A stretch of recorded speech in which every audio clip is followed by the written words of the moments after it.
If you're trying to be up to date with always coming new features of JavaScript, you came to the right place. In this video, we are going to go through all of the new things that ES6 has provided us with. JavaScript ES6 brings new syntax and new awesome features to make your code more modern and more readable. It allows you to write less code and do more. JavaScript is a language that evolves really fast, and the new features are coming in every year. If you learned JavaScript a year ago, this syntax can look much different than what you're used to, but I'm here to help. Let's dive right in. First, there are new variable declarations, const and let. var is basically not in use anymore, because const and let provide us with more meaning. Const is a signal that identifier won't be reassigned, while let is a signal that the variable may be reassigned, such a counter in a loop or a value swap in an algorithm. So let's see it in action. Our age is always changing.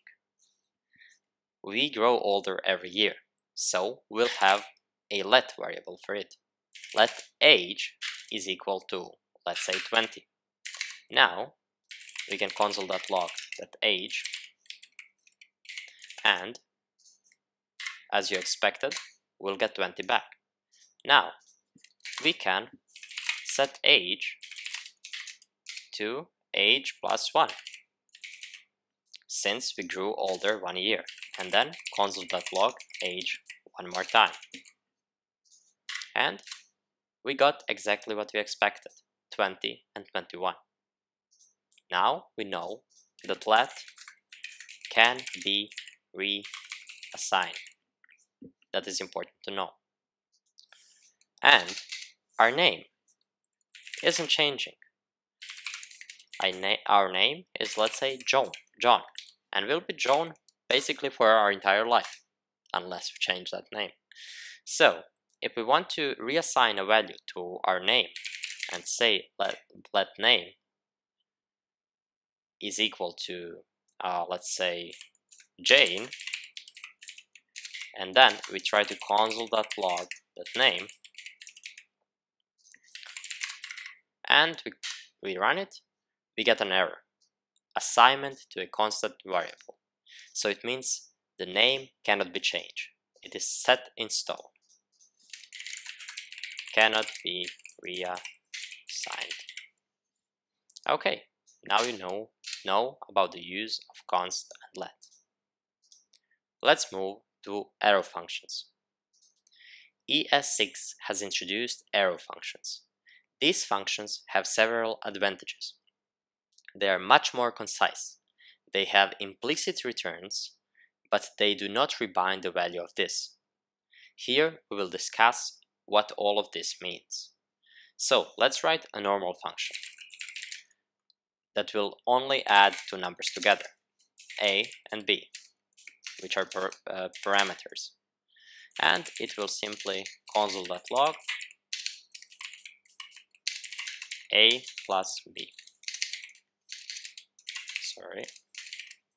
And now if we call add with 2 and 2, we will get exactly what you expect, 4. But we can see this is much code for a simple function. We'll remove this and we'll write it in an arrow functions way. So it is a const. We can call functions as constants. So const add will be equal to an arrow function, and this is a syntax of an arrow function. So parentheses, and here are all the parameters. So parameters here, and then this is a function, and we can simply console.log a plus b, and we should get the same thing back. Yes, we get 4. But as you can see, this doesn't have much more or less code than what we had before. That is because when we only have one statement here, one return, basically we can write this also this way: return console.log. We can do it even more concisely. We can remove these braces here, and if we remove the braces, the thing here will automatically be returned, and we'll automatically get a console.log of that. As you can see, we get 4. Now, this is a simple and concise one-line function that is much more clean and much more readable than what we had first. So now you know how to write arrow functions. And let's have one more real-world example with arrow functions, just to show how good they are. So let's say we have an array which has 3 numbers, 1, 2, and 3. Now we want to console.log every single one of those numbers. We can do map on that, so we can map every value of that array. And now inside that array we can use an arrow functions. So as you can see here, we will have a number, since map of this array will return first 1, then 2, and thirdly 3. So we have a number, and then we can return or rather console.log that number. Now, since we only have one value here, in arrow functions you can also remove the parentheses, since it is only one value. And let's write it shorter, let's say n for number. And now, as we learned before, there is no need to write this way. We can simply write an arrow function, and then if we only have one return statement, we can do it in one line. Now we can see how easy it is to put an arrow function inside that map or something like that. And now we can console.log it, and we get 1, 2, 3 back into console. Okay, great. Now we can move on to template literals or template strings. This is a much simpler way to write strings in a new ES6 syntax.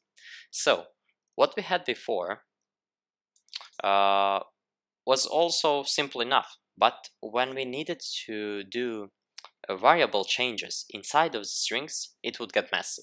So let me show you that with an function example. So we'll use an arrow function syntax we just learned, and we'll create a function called greeting. That function is going to take in one parameter called name, and then we are going to have a string here, const string, that will be equal to hello, and then name, and then exclamation mark. So here with plus signs we added name into the string, and finally we will console.log that string. Now if we call the function greeting, I'll just remove this so we don't have any console logs in our console. And if we call our function with the name John and run it, we should get hello John, and it's nice. But you can see if you have more changes here and more variable changes, you'll need to take care of this empty spaces and new lines and how to concatenate and stuff like that. We can write it in an easier way. So we'll have template string, and we'll write the same thing we have here, but in a template string fashion. We use backticks. These are the backticks. You can see here, these are normal ticks and these are backticks. You can find them next to one on your keyboard. So we use backticks for template strings, and then we write everything as we normally would. And when we have a variable, we just put $sign, and then braces. As you can see, this just becomes a variable. And here we can do any JavaScript logic. So we can just put name here and write everything else as we would. We don't need to take care of empty spaces here or how to concatenate things. We can just write it normally as we would. We can put spaces here and they would be in the string also. So if we console.log template string now, we expect the same result and we get it back. So as you can see, in template strings you write everything as you normally would, but when you want to do some logic or some changes, you just put it in a $sign, braces, and everything here can be JavaScript logic can be used in here. So if you write 2 plus 2 in here, we should get hello 4 and not hello 2 plus 2. So that's good to know. We can do logic here and changes. So these are the template strings. Now we can move on further to default parameters. Default parameters are okay. So first, what are parameters? Parameters are this name here. Parameters are what you provide to a function. So when you call a function, greeting, you provide parameters. Here, a first parameter or argument is a name. So John here is parameter. Now we know that, if you didn't know. So what are default parameters? Let's say we have a function add, an arrow function that has 2 parameters. And it's simply console.logs 1 plus 2. So first parameter plus second parameter. And if we call it with 1 and 2, we expect to get 3, right? Yes, we get 3 back to the console. Now, what if user doesn't provide us with a second parameter? What will happen? We get not a number, and that is not good. That is ruining user experience. Or yeah, and so that's bad. But we have a way to resolve this. Let's say now with default parameters we can simply type equal and then the value we want b to be if the user doesn't put any parameters in. So we can say b will be equal to 0 if b isn't reassigned with here when we are calling the function. So we can type 2. 2 is the first parameter a, and then b is going to be 0. And then if we run it again, we get only 2 because 2 plus 0 is 2 and we do not get not a number. Okay, now if we provide, let's say, 2 to A and 2 to B, we don't need to provide any parameters here to add. The function is simply going to be run with default parameters. And we get 4.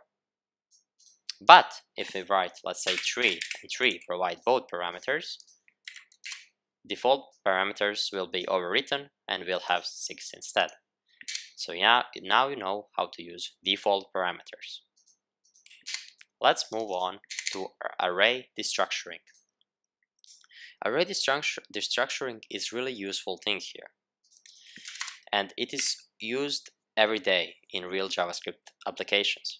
So let's say we have a simple array with 3 numbers, 1, 2, and 3. And let's say we want to get values of 1 and 3. We can do that by typing const first is equal to array 0 and const, let's say, third is equal to array 2. And we can console.log first and third, and we should be fine. We should get okay, it looks like we had array here. Yeah, this is also cool. See, if we had a variable here, array, and if we assign it as a var here and here, maybe it would break our code because I had array here and then I changed it here. and it isn't good. It isn't good that we change our code without knowing that we changed something.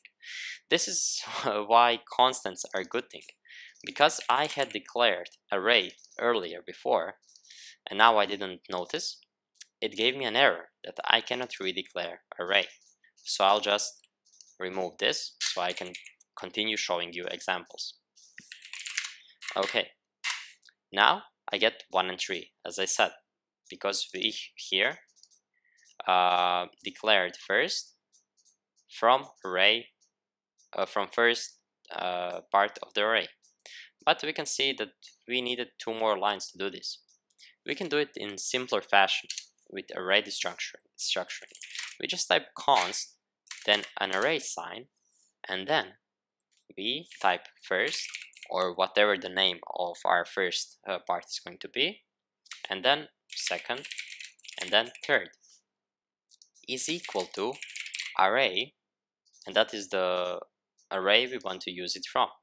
And now if you console.log second and third, we get 1, 2, 3, all in one line. Otherwise we would need to have 3 lines. Now what is also cool about array destructuring is that you do not have to have all parameters. If you only need to console.log first and third, for example, like we did before here, you just need to have second. You don't need to have a second parameter here, because then it is just it isn't necessary. You can simply remove it and add a white space here. So afterwards only the first and the third will be there, and we can check that with running the function again. We get 1 and 3, and if we type second here also, which now doesn't exist, and run the function, we get second is not defined. So those are some cool things about array destructuring. Now let's move on to object destructuring. Let's say we have an object called object, and it is going to have a, let's say it's about a YouTube channel. So let's say channel name is equal to JavaScript mastery, and let's say the number of views is around 1,500. Okay, we have an object. And now if we want to catch this channel name and only have channel name display, we cannot just say console.log channel name, because now it is in the object. So we need to have to say object.channel name. We can clear the console and run it again, and we get JavaScript mastery. Now if we want to call it like this, we can do this. Const channel name is equal to object.channel name. And now we can call it like this. We can also get views, and then change this to views, and now both views and channel name. But again, here we can see that we needed all this code just to call the parts of this object. With object destructuring, it is much easier. We can simply do const, and then like with array destructuring, you put object sign here and names of the variables you're going to extract from that object. So we want to extract channel name and views from the object called object. Sorry, misspelled here, const. And now we can console.log both channel name and views, and we should get the same thing as we do. We can see here we did it all in one line. Great. Now we can move on to rest and spread operators. The rest operator allows us to not implicitly specify how many arguments will our function have. Earlier we mentioned parameters or arguments. So let's say we have a function that is going to add all numbers, let's say 3 for beginning, together. We can add all numbers we can will console.log result of that numbers. We can call numbers that reduce, so A, B, and C that reduce, and then with an arrow function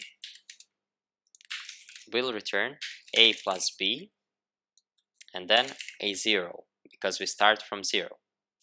Now I will explain all of this code. So we are console logging here. We have an array of A, B, and C, and we are running that reduce, a built-in array method on this array. That reduce simply does the same thing for all parts of an array. So firstly, we have A and B, and it adds A and B to this final result. So first, result is 0, and A and B are equal to A and B, and we add them together, and then the result is being added to this number. Afterwards, A and B move on to the next parts of the array. So it is going to be B and C, and it's going to add B plus C, and it is going to add it to the final result.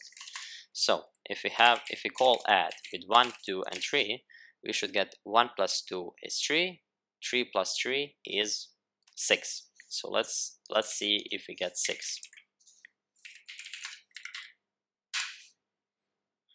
Okay, just as before, I had add previously mentioned here, so I'm going to remove it and run the function again.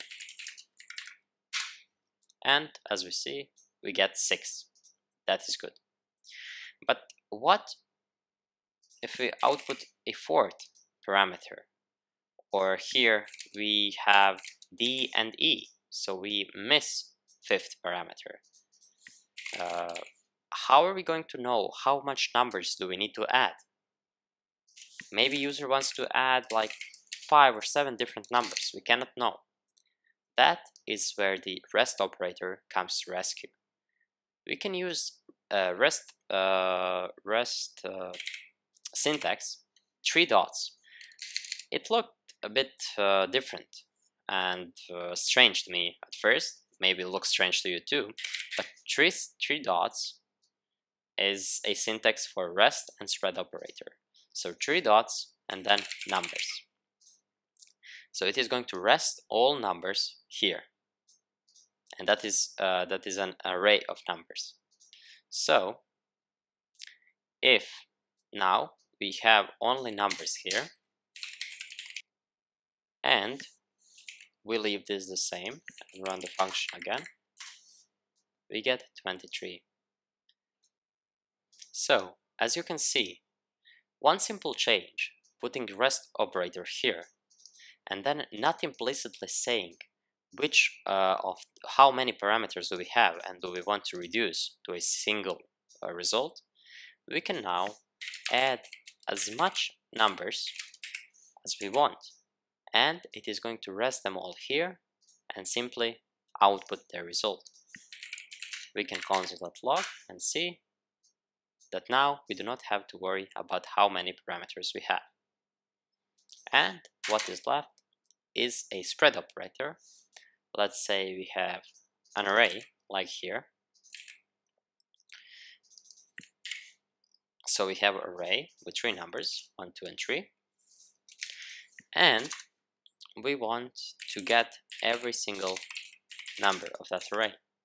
So array 0, and then array 1, and then array 2. And we should get 1, 2, and 3, right? When we run it, okay, array specified somewhere here also. And when we run it, we get 1, 2, and 3, as we can see. Now, this is much work only to get parts of the array. There has to be a simpler way. and spread operator provides us with a simpler way. Spread operator uses the same syntax, 3 dots, as rest operators. That's why they're mentioned together a lot, rest and spread operator. They have the same syntax but do a bit different things. So when we write ... and then array, it simply spreads all the values of that array. And if we console.log again, we get 1, 2, 3 with much less worrying about what are we console.logging. So this are all the new features. So these are all the new features ES6 has provided us with. We can see that here we have const and let, and in all throughout this course we used const and let. We can see how strong they are and how strong ES6 is in use. Also, we here introduced arrow functions, and all throughout the course and all throughout normal days of JavaScript developers, they use the features they learned in ES6 that have been added in ES6. So we used an arrow function here, and we used it here, and all the features of ES6 are in use every day more and more. We have template strings here. We learned how to write a string so that we do not have to worry about empty spaces. We just put backticks here and here, and then $sign and braces, so we can call variables there. We also learned about default parameters. Now we do not have to specify parameters when calling the array. We can simply add an equal sign when we are writing the function with a default value. We learn about array destructuring. How can we destructure array easier, faster, and more concise? We can just call const and then array sign, so create array, and then inside put the name of all the variables we want to extract values from that array. So first is going to be first. We can even write an empty space, so we skip the second value, and then we assign third, and we can simply console.log that. Object destructuring is the same thing. We call const and then write an object sign, and in there we write all the keys we want to extract from that object, channel name and views here. And rest and spread operators are really great things. Rest operators enables us to have a function that doesn't have to implicitly say how many parameters it is going to have. We can simply rest them all here, and no matter how many parameters a function has, it will rest them all here and then do what it needs to do with them. Spread operator allows us to lay down single values from an array much more easily.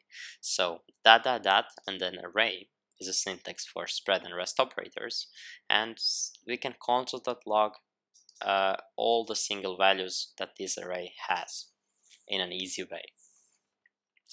If you think this video was helpful and you learned something, I would really appreciate that you leave me a like and subscribe, because I just started this YouTube channel and I'm trying to get it to grow. So thank you for watching, and see you in the next video.